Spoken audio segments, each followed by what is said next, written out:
My sister tried to tell me how to serve my husband, but I don't take advice from people in failing marriages. My husband, 28M, and I, 27F, have been married for 2 years, and we have an unusual sleeping arrangement. I'm a very light sleeper, and I've struggled with insomnia most of my life. It takes me a long time to fall asleep, and sometimes even the slightest noise wakes me up, requiring me to start all over again. On the other hand, my husband sleeps like a rock, kicks the crap out of me, and occasionally talks in his sleep. He's been like this since he was a kid, and any attempts to stop it have been a failure. I have a job that requires me to get up super early, so my sleep is really important. When we first moved in together, we slept in the same bed, but of course, that didn't work out. I was left exhausted, and he felt super guilty, even when he wasn't consciously doing it. Eventually, we decided to sleep in separate bedrooms. It's not like we're angry with each other or anything, we just understand that some people just have different sleeping habits, and this hasn't affected our intimate life at all.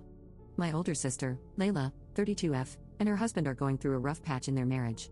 I think her husband is a real piece of work. He cheated on her, and made some poor excuse that he did it just because she was ignoring him and refused to fulfill his needs. She's so busy because they have 3 kids that he doesn't help her with at all.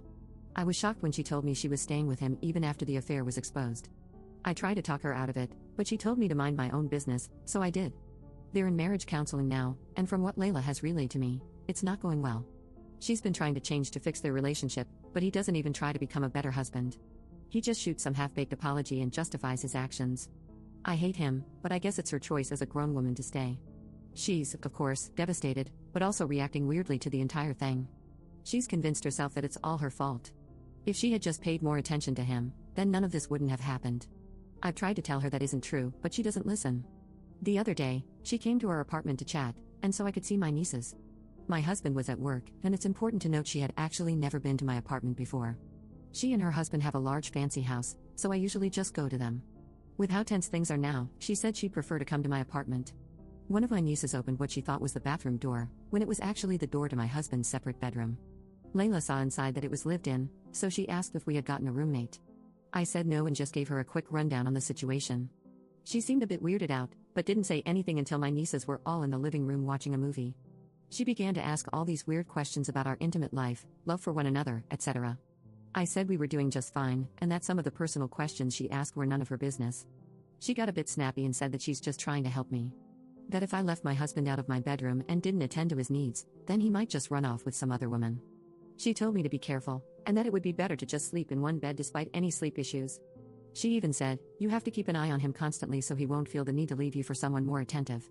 At this point, I was pretty frustrated. It wasn't even about the bedrooms anymore, she was just projecting her situation onto me. I was also upset that she would dare suggest my husband would cheat on me for not being attentive enough.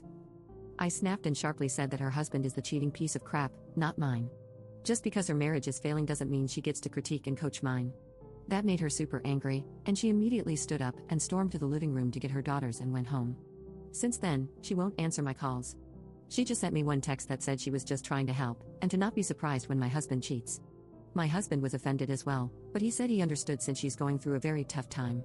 He suggested I was just a bit too harsh, and should have let her get her paranoia rant out of her system and move on. Her mental state isn't all that good, and she's probably just not thinking clearly, and my mom agrees with him. She said Layla was being weird and insensitive, but I shouldn't have said something so personal. Yelling at her will only push her further away from us and towards her trash husband. I actually feel kind of bad now.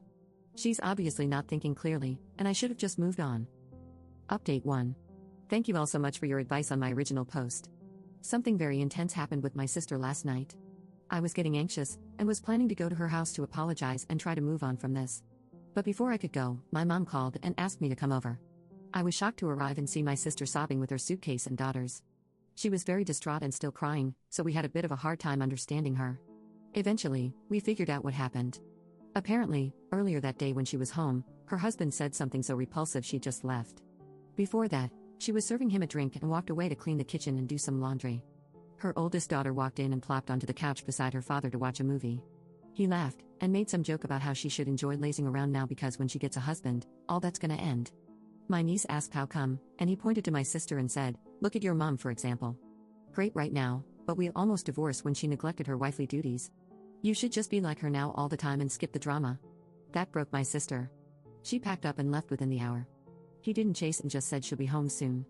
She's still frazzled and doesn't talk much, but I'm happy she's away from her trash husband. Edit. Sorry if I described that weirdly, I meant it more as he's a non-factor as a father and husband. He's a trust fund baby and has a good job, so yeah, he's the one that pays most of the bills. My sister had a job for a bit after they got married, but after their second daughter was born, he told her to quit. All three of the girls are at my mom's house now. I know he does provide money, but he does nothing but hold it over her head.